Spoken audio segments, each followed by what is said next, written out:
Shalom.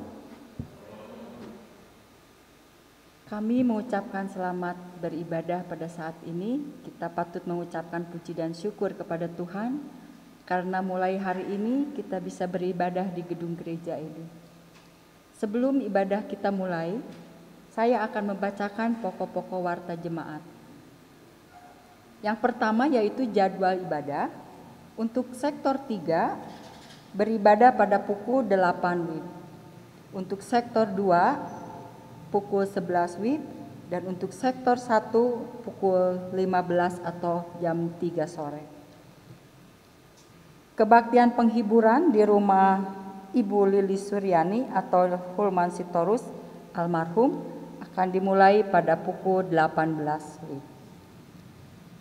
Mohon dukungan doa bagi jemaat yang sakit, yang nama-namanya tertera ditampilkan di dalam slide. Dan juga kami mengucapkan selamat ulang tahun bagi jemaat yang berulang tahun pada hari ini. Bapak, Ibu, dan Saudara sekalian, saat ini kebaktian kita akan dilayani oleh Saudara Ricky Albert Sinaga. Untuk itu kami mengucapkan terima kasih untuk pelayanan yang akan disampaikan nanti. Saat ini juga kita mengambil tema yaitu dipilihnya untuk menjadi berkat bagi sesama. Bapak, Ibu, Saudara yang dikasih dalam Tuhan, kita akan memulai ibadah kita dan dimohon untuk saat teduh.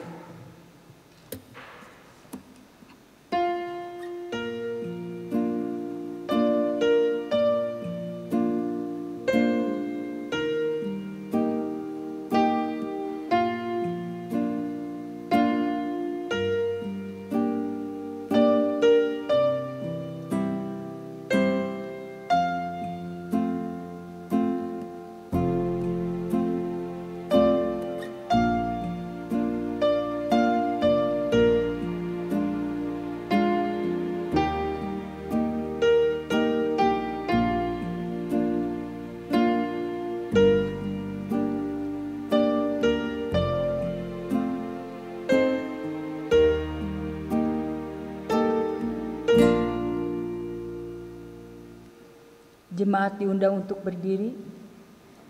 Kita akan memuji Tuhan dari KJ nomor 21.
Bapak, Ibu, serta saudara yang terkasih di dalam Tuhan, marilah kita mengawali kebaktian ini dengan sebuah keyakinan bahwa kebaktian ini berlangsung karena pertolongan kita adalah dengan nama Tuhan yang telah menjadikan langit dan bumi, yang memelihara kesetiaannya sampai selama-lamanya, dan yang tidak pernah meninggalkan perbuatan tangannya.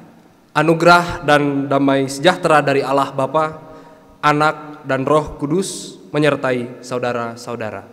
Dan menyertai saudara juga. Bapak Ibu serta saudara yang terkasih di dalam Tuhan, pada kebaktian minggu ini, firman Tuhan yang akan membimbing kita terambil dari Kejadian 32 pasalnya yang ke-26. Demikian. Lalu kata orang itu, "Biarkanlah aku pergi, karena fajar telah menyingsing." Saud Yakub, "Aku tidak akan membiarkan engkau pergi, jika engkau tidak memberkati aku."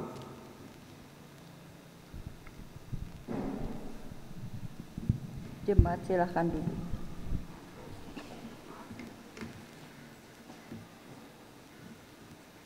Marilah kita mengaku dosa di hadirat Allah, yang diawali dengan mengucapkan pengakuan dosa secara pribadi dalam saat teduh.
Kita ucapkan bersama-sama. Ya Tuhan, kami telah berbuat dosa terhadap-Mu. Kami telah berdosa terhadap sesama kami, dalam pikiran, perkataan, dan perbuatan. Telah banyak kami menyimpang dari jalan-Mu yang benar. Ampunilah dosa kami, ya Tuhan. Kasihanilah kami, ya Tuhan. Kasihanilah kami, ya Kristus. Kasihanilah kami, ya Tuhan. Amin.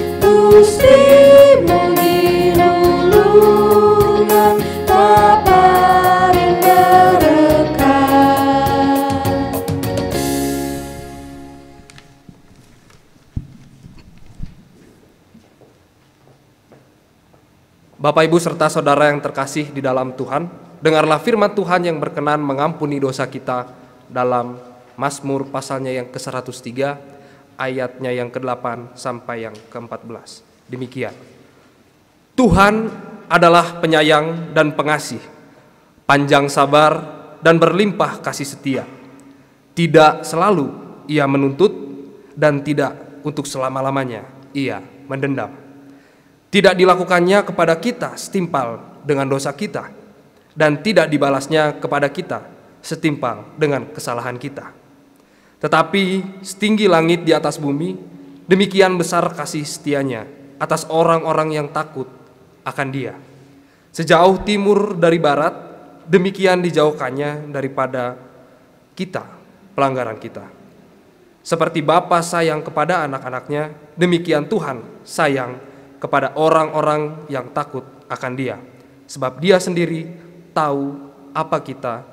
Dia ingat bahwa kita ini debu. Dalam nama Bapa dan Anak dan Roh Kudus, kami beritakan kepada saudara-saudara yang dengan tulus ikhlas mengaku dosa di hadirat Allah serta mencari keselamatannya hanya kepada Yesus Kristus, bahwa Allah mengampuni dosa kita. Amin.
Mari Bapak Ibu serta saudara yang terkasih di dalam Tuhan, sebelum membaca dan merenungkan firman Tuhan, kita memohon pertolongan Roh Kudus di dalam doa.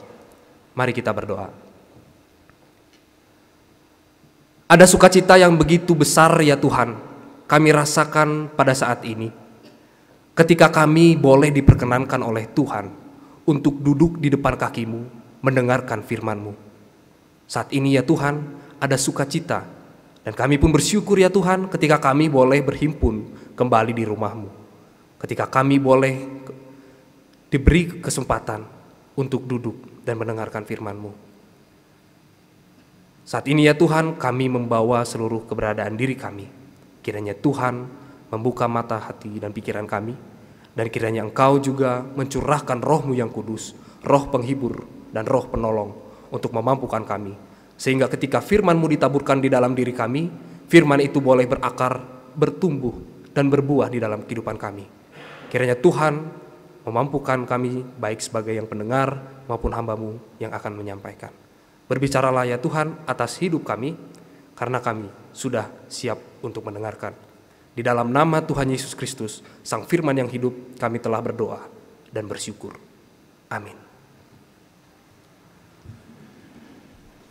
Bapak Ibu serta saudara yang terkasih di dalam Tuhan, pada kebaktian minggu ini kita akan sama-sama membaca serta merenungkan firman Tuhan yang terambil dari kitab Kejadian pasalnya yang ke-32, ayatnya yang ke-22 sampai ke-32. Firman Tuhan yang akan kita baca dan renungkan pada hari ini terambil dari kitab Kejadian pasalnya yang ke-32, ayatnya yang ke-22 sampai ke-32. Saya akan membacakannya bagi kita semua. Lembaga Alkitab Indonesia memberikan judul perikop pergumulan Yakub dengan Allah. Pada malam itu Yakub bangun, dan ia membawa kedua istrinya, kedua budaknya perempuan, dan ke-11 anaknya, dan menyeberang di tempat penyeberangan sungai Yabok. Sesudah ia menyeberangkan mereka, ia menyeberangkan juga segala miliknya. Lalu tinggallah Yakub seorang diri, dan seorang laki-laki bergulat dengan dia sampai fajar menyingsing. Ketika orang itu melihat bahwa ia tidak dapat mengalahkannya, ia memukul sendi pangkal paha Yakub, sehingga sendi pangkal paha itu terpelecok ketika ia bergulat dengan orang itu. Lalu kata orang itu, "Biarkanlah aku pergi, karena fajar telah menyingsing." Saut Yakub, "Aku tidak akan membiarkan engkau pergi, jika engkau tidak memberkati aku." Bertanyalah orang itu kepadanya, "Siapakah namamu?" Sautnya, "Yakub."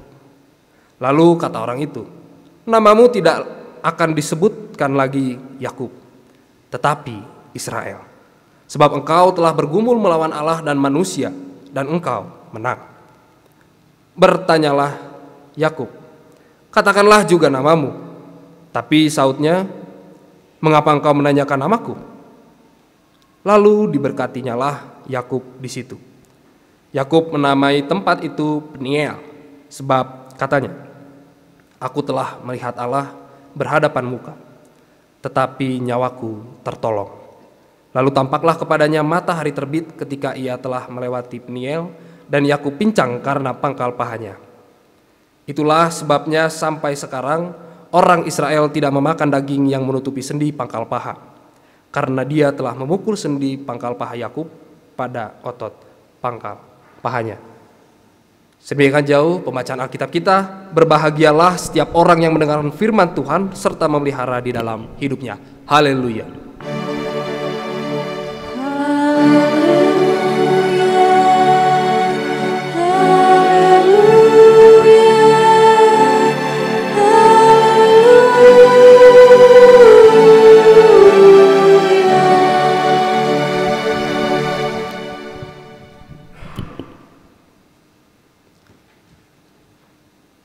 Selamat pagi Bapak Ibu serta saudara yang terkasih dalam Tuhan.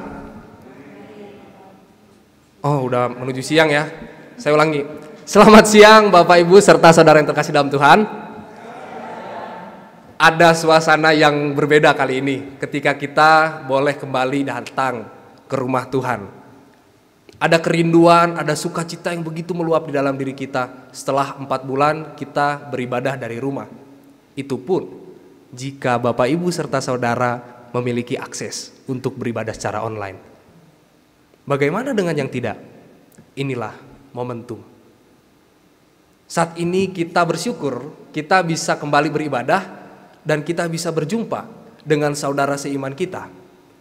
Ada suasana yang berbeda, biasanya kita duduk dempet-dempetan, depan, belakang, kiri, kanan. Tapi sekarang ada jarak. Tapi biarlah kiranya jarak itu tidak memutus tali persaudaraan kita, tetapi itu menjadi satu penghayatan baru bagi kita untuk datang dan menikmati peribadahan di dalam Tuhan. Majelis Sinode Gereja Kristen Pasundan saat ini memberikan tema perenungan bagi kita, yakni dipilihnya untuk jadi berkat bagi sesama. Tema ini tentu bukan sesuatu yang asing di telinga kita. Kita sudah seringkali mendengar tema-tema seperti ini di dalam perenungan kita, di dalam kebaktian, di dalam saat teduh kita.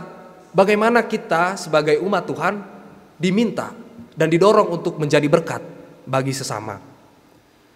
Saya akan membagikan sebuah kisah yang cukup menarik untuk mengantar perenungan kita pada saat ini, yakni melalui pengalaman yang dirasakan oleh seorang biarawati.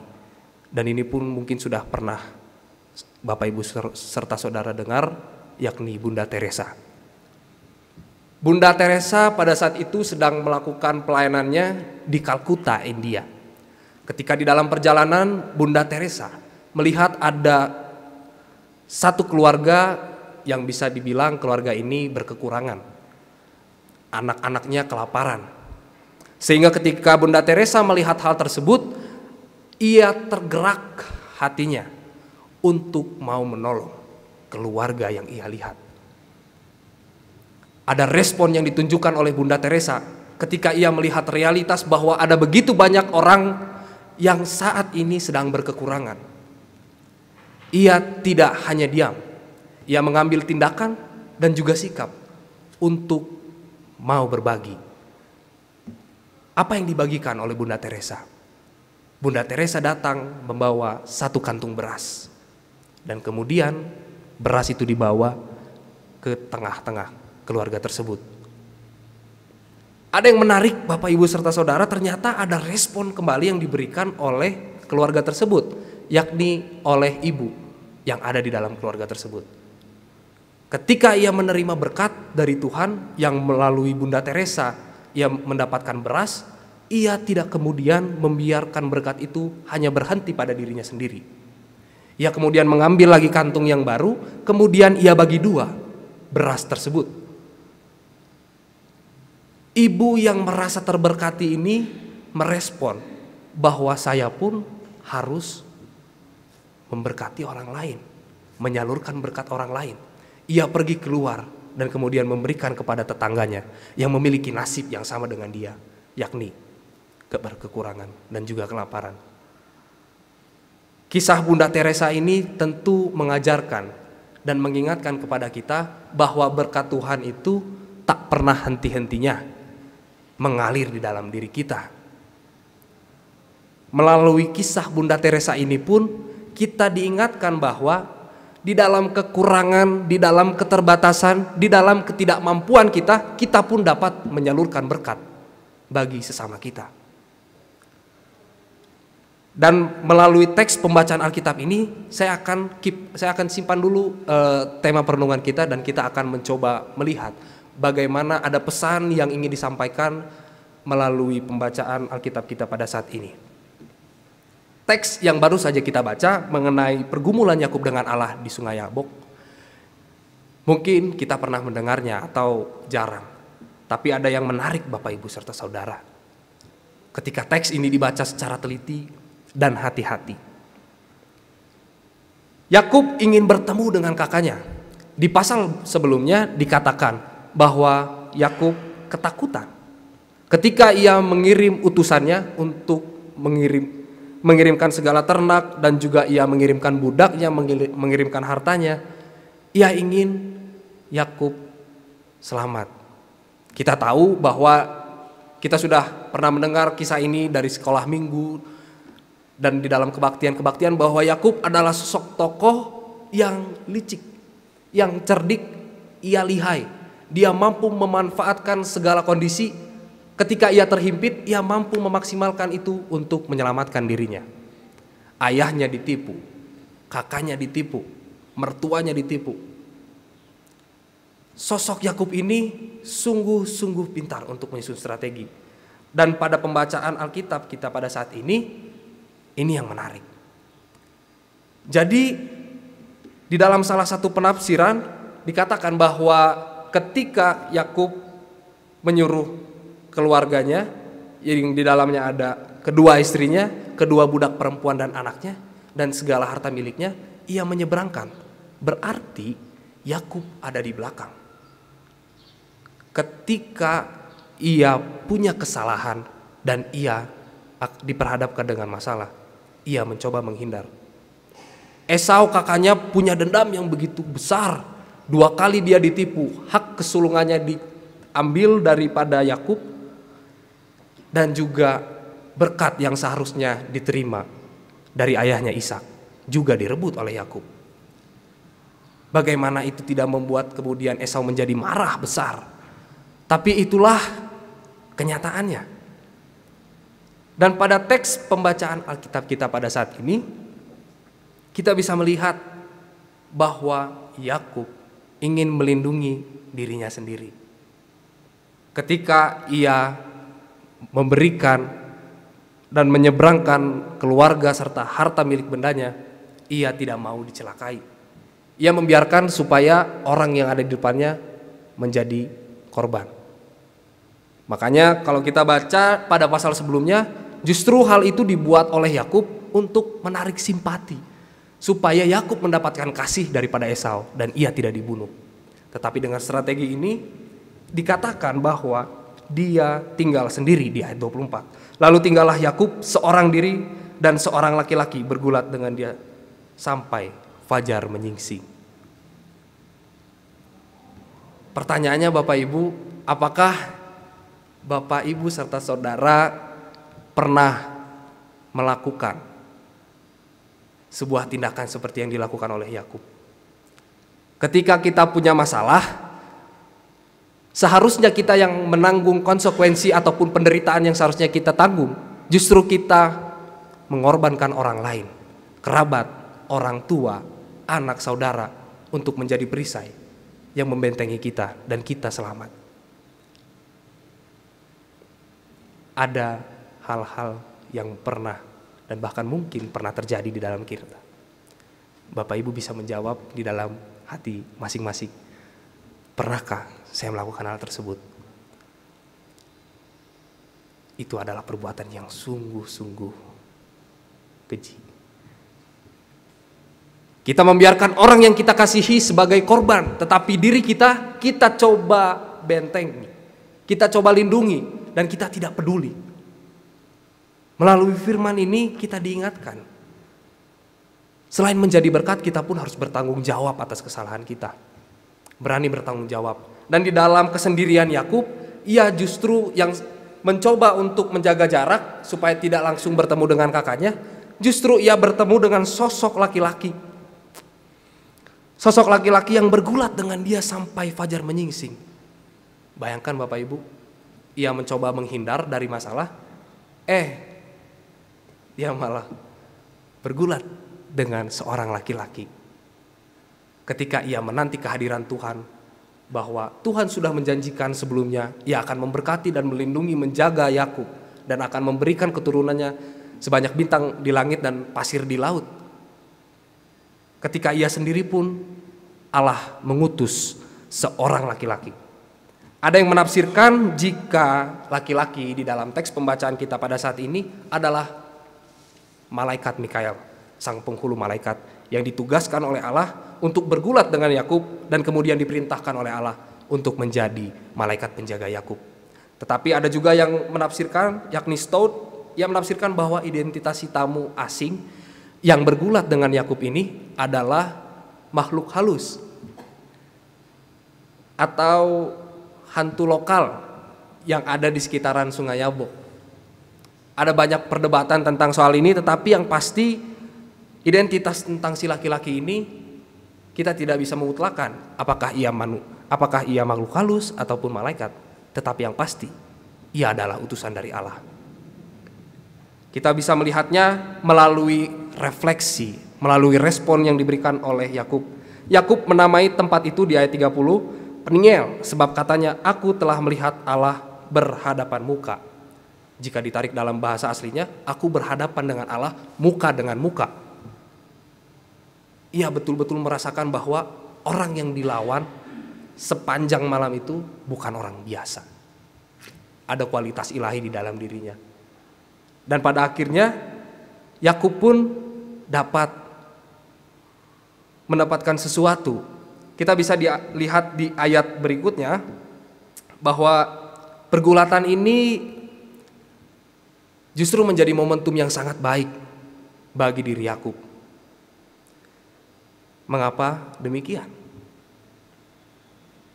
Kita bisa melihat bahwa di dalam pergulatan itu dua-duanya menang. Meskipun dikatakan bahwa kaki Yakub terpelecok, terkilir. Semalam bergulat dan ia mencoba mengenali sosok orang yang bergulat dengan dia. Banyak penafsiran yang mengatakan bahwa sosok laki-laki ini dikenali oleh Yakub, tetapi tidak sepenuhnya. Sehingga ia mengambil momentum. Ini bukan orang biasa. Saya butuh berkat. Dia bisa mengalahkan dan membuat kaki saya terpelecok. Artinya, ketika saya akan menghadapi kakak saya Esau, saya membutuhkan kekuatan yang daripadanya. Momentum inilah yang kemudian coba dimanfaatkan oleh Yakub. Ia tidak membiarkan seorang laki-laki ini pergi, padahal sosok laki-laki ini sudah meminta. Di ayat 26 kata orang itu, biarkanlah aku pergi karena fajar telah menyingsing. Sahut Yakub, aku tidak akan membiarkan engkau pergi jika engkau tidak memberkati aku. Menarik, Bapak Ibu Saudara. Di dalam pergulatannya pun insting kecerdikan dia, kelihayan dia untuk mendapatkan sesuatu bagi dirinya sendiri masih ada. Dan inilah bagian yang paling penting. Kemudian bertanyalah sosok laki-laki ini kepada Yakub, siapakah namamu? Lalu Yakub menjawab, sautnya Yakub. Jika kita membaca teks ini mengalir begitu saja, kita tidak akan mendapatkan kesan apa-apa. Kayak kita misalnya bertemu dengan orang yang baru, yang belum kita kenal, boleh tahu namanya siapa? Itu mungkin hanya sebagai kita ingin mengenal identitas, nama dia.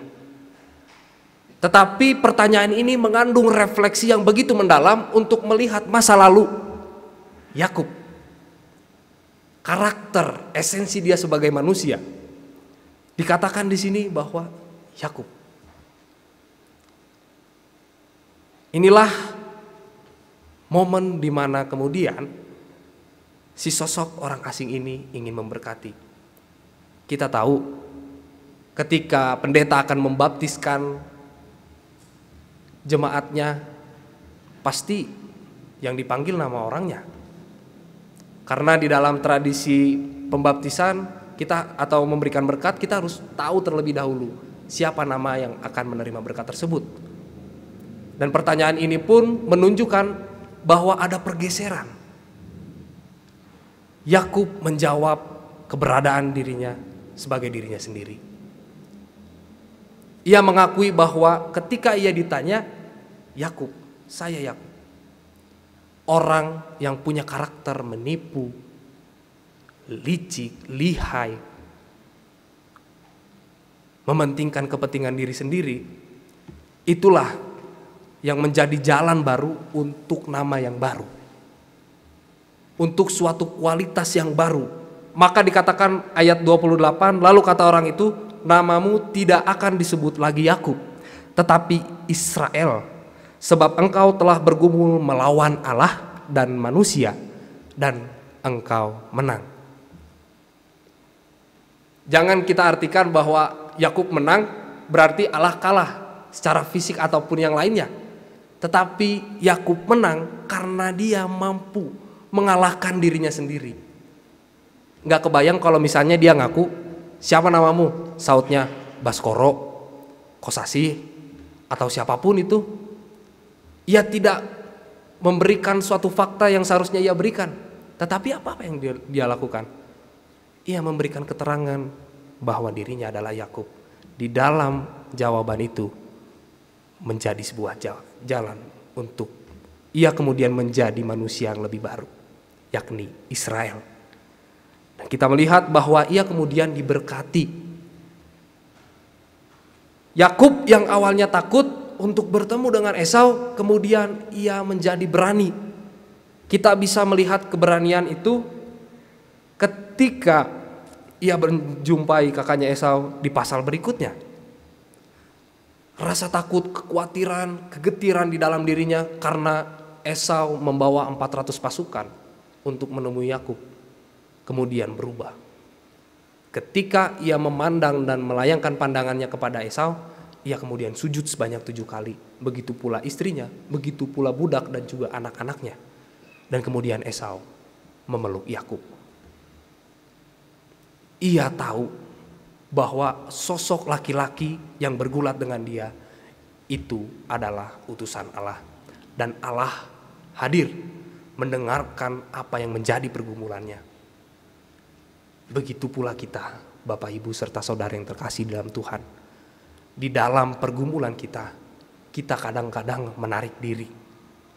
Kita kadang-kadang inginnya sendiri, mengeluh, berkeluh kesah, menyatakan segala hal yang selama ini mengganggu, mungkin menyulitkan hidup kita. Tetapi jangan lupa, ketika kita sendiri, mari kita mulai berserah kepada Tuhan, bukan menyerah. Kita mulai membuat hubungan kita dengan Tuhan semakin dekat. Seperti Yakub di dalam kekhawatirannya, ia yakin bahwa Tuhan sang pemilik kehidupan mampu menjaga, melindungi, dan juga menyertai dia kemanapun ia berada.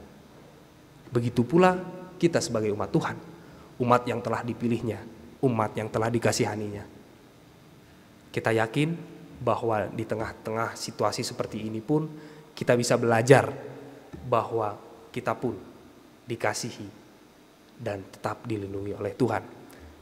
Kembali lagi ke tema perenungan kita pada saat ini, dipilihnya untuk jadi berkat bagi sesama. Saya ingin mengundang Bapak Ibu dan mengajak Bapak Ibu untuk mulai berpikir bahwa berkat, menjadi berkat bagi sesama itu tidak perlu dan tidak melulu harus ada wujudnya. Ketika kita mungkin bisa memberikan makanan, ketika kita mungkin bisa memberikan pakaian, ketika kita mungkin bisa memberikan uang yang kita miliki, tidak mesti dan tidak melulu seperti itu. Tetapi di tengah-tengah situasi seperti ini, doa, dukungan ketika kita melihat ada saudara-saudara kita yang mengalami kerapuhan di dalam dirinya, mulai bimbang, mulai putus asa, kita bisa menghibur dan menguatkannya. Itu sudah menjadi berkat bagi sesama. Hal-hal yang sederhana, dengan segala keterbatasan diri kita pun bisa. Dan kita belajar dari sosok ibu yang menerima beras dari Bunda Teresa untuk mau menjadi berkat bagi orang-orang di tengah-tengah keterbatasannya. Dan pada momen-momen seperti ini, yakni momen-momen dalam pemilihan majelis, biarlah kiranya Bapak, Ibu, serta saudara yang sudah masuk menjadi bakal calon majelis, Anda telah terpanggil untuk melayani umat Tuhan di gereja Tuhan GKP Jemaat Lembang. Murnikan, cari ketulusan bahwa saya mau dipakai oleh Tuhan. Dan kita bisa menjadi berkat bagi sesama untuk menolong umat Tuhan di tempat ini mengalami perjumpaan bersama Tuhan dan bertumbuh di dalam iman. Sehingga bukan ada sesuatu yang saya bawa, saya ingin menjadi majelis, kemudian saya ingin merubah ini dan itu, tetapi kita lupa esensi dari tugas menjadi seorang majelis, yakni menjadi berkat bagi sesama, seperti tema perenungan pada saat ini. Oleh karena itu, mari kita sama-sama merenungkan pada saat ini. Di tengah-tengah keterbatasan kita, saya mengajak Bapak, Ibu, serta saudara dan termasuk saya sendiri untuk mau menjadi berkat bagi sesama. Amin. Saat teduh bagi kita.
Mari Bapak, Ibu, serta saudara yang terkasih dalam Tuhan, kita satukan hati kita di dalam doa peneguhan firman dan doa syafaat. Kita berdoa.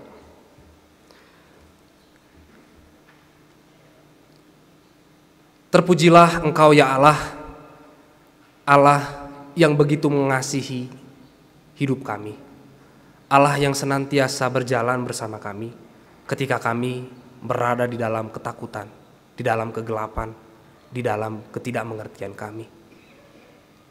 Kami bersyukur ya Tuhan untuk firman yang boleh menguatkan hidup kami ketika kami telah dipilih oleh Engkau dan diutus untuk menjadi berkat bagi sesama.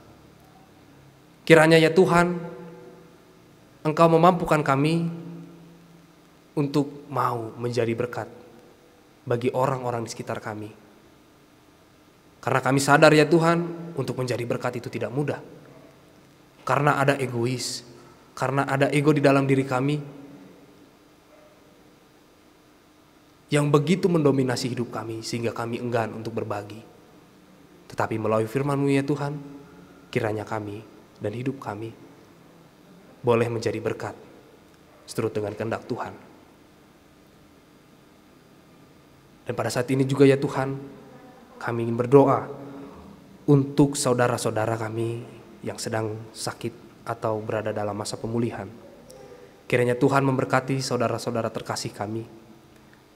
Biarlah melalui makanan, obat-obatan, dan juga perawatan yang ia terima, ada kuasa roh Tuhan yang bekerja, yang kemudian dapat menyembuhkan dan memulihkan hidup saudara-saudara kami. Sehingga saudara-saudara kami boleh beraktivitas kembali seperti sedia kala, dan kami pun bisa berjumpa dengan ia kembali di rumah-Mu, di tempat ini ya Tuhan. Kami juga yang ingin berdoa ya Tuhan untuk saudara-saudara kami yang tengah bersukacita selama sepekan ini, menghayati dan mensyukuri pertambahan usia yang boleh ia rasakan. Tahun-tahun telah dilaluinya bersama Tuhan. Ada begitu banyak pergumulan, ada begitu banyak tangisan, ada begitu banyak sukacita yang ia rasakan. Biarlah di dalam segala proses tersebut, saudara-saudara kami ini boleh memaknai kehadiran Tuhan di dalam hidup mereka, dan mereka boleh terus bertumbuh untuk menjadi pribadi yang lebih baik di masa yang akan datang. Kami pun ingin berdoa ya Tuhan untuk anak-anak terkasih kami, saudara terkasih kami yang saat ini harus belajar beribadah dari rumah. Kiranya Tuhan memberikan kekuatan, kesabaran, sehingga anak-anak kami, saudara-saudara kami boleh mengikuti setiap proses studi mereka dengan baik. Kiranya Tuhan juga mencukupkan mereka sehingga mereka pun boleh menjalani studi mereka dengan baik. Kami juga ya Tuhan ingin berdoa untuk proses pemilihan majelis yang sedang berlangsung. Biarlah ya Tuhan, ketika nama-nama bakal calon majelis yang akan terpilih pada periode saat ini sudah ada. Ada begitu banyak orang yang terpanggil ya Tuhan, tapi kami yakin dan percaya Tuhan telah mempersiapkan dan memilih saudara-saudara kami untuk menjadi pelayan Tuhan di gereja ini. Biarlah kiranya Tuhan memurnikan setiap saudara-saudara kami untuk mau betul-betul melayani Tuhan dengan sepenuh hati mereka. Kiranya Tuhan juga memberkati panitia pemilihan majelis, sehingga melalui proses pemilihan ini mereka pun boleh menjalankan tugas dan tanggung jawabnya dengan baik. Dan saat ini ya Tuhan, kami ingin berdoa untuk umat-Mu yang pada saat ini hadir. Bapak Ibu majelis, organis, prokantor, tim multimedia, baik hamba-Mu yang menyampaikan firman. Kiranya Tuhan memberikan kesehatan bagi kami semua. Kiranya Tuhan memberikan kekuatan di tengah kami menjalani kehidupan kami yang akan datang. Dan biarlah ya Tuhan, ketika kami boleh tiba di rumah kami masing-masing atau kami keluar dari tempat ini, kami boleh membawa damai. Dan kami boleh menjadi berkat Tuhan. Dan Tuhan senantiasa memakai kami untuk pekerjaan Tuhan yang hendak Engkau nyatakan di dalam dunia ini. Dan kami juga ya Tuhan tidak lupa berdoa untuk bangsa dan negara kami. Tuhan kiranya memberkati para tim medis, aparatur negara yang selalu siap sedia untuk melakukan upaya penanganan COVID-19 ini. Tuhan kiranya Engkau memberikan kesehatan, kekuatan, penghiburan serta sukacita bagi mereka. Biarlah Engkau selalu berada di tengah-tengah mereka. Engkau berada bersama mereka di tengah kejenuhan mereka, sehingga pandemi ini boleh kemudian berlalu daripada kami. Dan kami pun bisa menjalani aktivitas kami dengan baik. Bapa yang baik, inilah seru dan permohonan syukur kami yang kami aturkan dan kami alaskan hanya di dalam nama Tuhan Yesus Kristus, Tuhan dan Juru Selamat kami yang telah mengajarkan kami berdoa demikian. Bapa kami yang ada di sorga, dikuduskanlah nama-Mu, datanglah kerajaan-Mu, jadilah kehendak-Mu di bumi seperti di sorga. Berikanlah kami pada hari ini makanan kami yang secukupnya, dan ampunilah kami akan kesalahan kami, seperti Kami juga mengampuni orang yang bersalah kepada kami.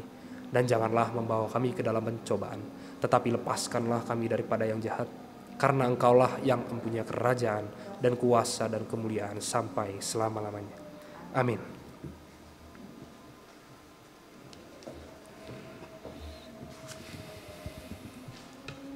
Jemaat diundang untuk berdiri.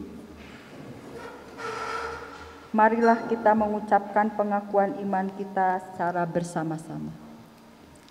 Aku percaya kepada Allah Bapa yang Maha Kuasa, Khalik langit dan bumi, dan kepada Yesus Kristus anak yang tunggal Tuhan kita, yang dikandung dari Roh Kudus, lahir dari anak darah Maria, yang menderita di bawah pemerintahan Pontius Pilatus, disalibkan, mati dan dikuburkan, turun ke dalam kerajaan maut. Pada hari yang ketiga bangkit pula dari antara orang mati, naik ke sorga, duduk di sebelah kanan Allah, Bapa yang Maha Kuasa. Dan dari sana Ia akan datang untuk menghakimi orang yang hidup dan mati. Aku percaya kepada Roh Kudus, gereja yang kudus dan am, persekutuan orang kudus, pengampunan dosa, kebangkitan daging, dan hidup yang kekal. Amin. Jemaat dipersilakan.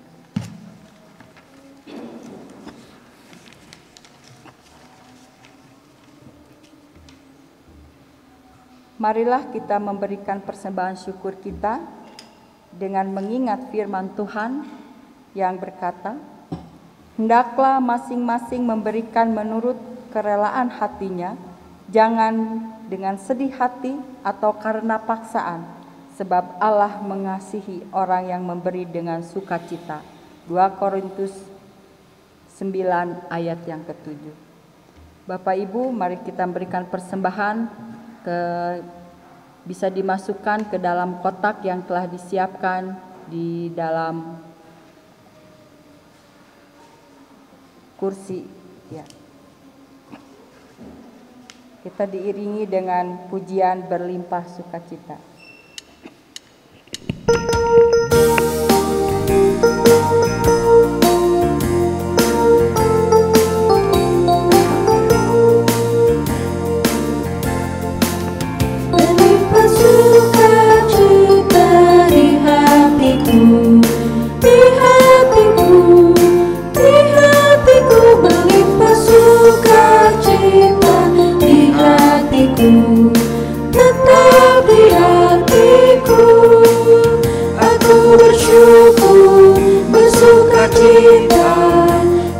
kasih Tuhan diam di dalammu. Aku bersyukur, bersuka cita, kasih Tuhan diam di dalammu.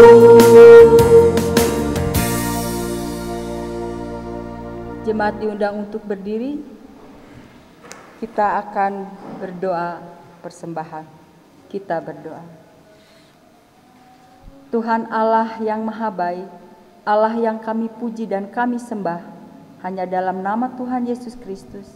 Pada kesempatan siang hari ini, kami datang ke hadirat-Mu, mengucap syukur atas segala berkat, kasih dan karunia Tuhan di dalam kehidupan kami. Kami sungguh merasakan begitu banyak berkat yang telah kami terima, terlebih kesehatan saat ini Tuhan, sehingga kami boleh beribadah di rumah-Mu yang kudus saat ini Bapa. Bapa dalam surga, ada begitu banyak berkat yang tidak bisa kami hitung, dan saat ini kami datang membawa sedikit persembahan kami sebagai tanda ucapan syukur kami kepadamu. Biarlah persembahan ini Engkau terima dan Engkau kuduskan, sehingga boleh menjadi penata layanan-Mu khususnya di GKP Lembang. Berkati majelis jemaat yang mengelola persembahan ini, berikan hikmat kepada kami semua, sehingga kami boleh mempergunakannya seturut dengan kehendak Tuhan. Bapa, inilah doa persembahan kami yang kami naikkan hanya dalam nama Tuhan Yesus yang menjadi sumber berkat hidup kami. Amin.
Masih tetap berdiri. Bapak, Ibu, serta saudara yang terkasih di dalam Tuhan, kini arahkanlah hatimu pada Tuhan dan pergilah dalam damai sejahtera dan lakukanlah firman Tuhan untuk bersedia dipakai menjadi saluran berkat-Nya. Dan terimalah berkat Tuhan. Tuhan kiranya memberkati dan memelihara saudara. Tuhan kiranya menerangi saudara dengan wajah-Nya dan mengasihani saudara. Tuhan kiranya menunjukkan wajah-Nya kepada saudara dan mengaruniakan damai sejahtera. Amin.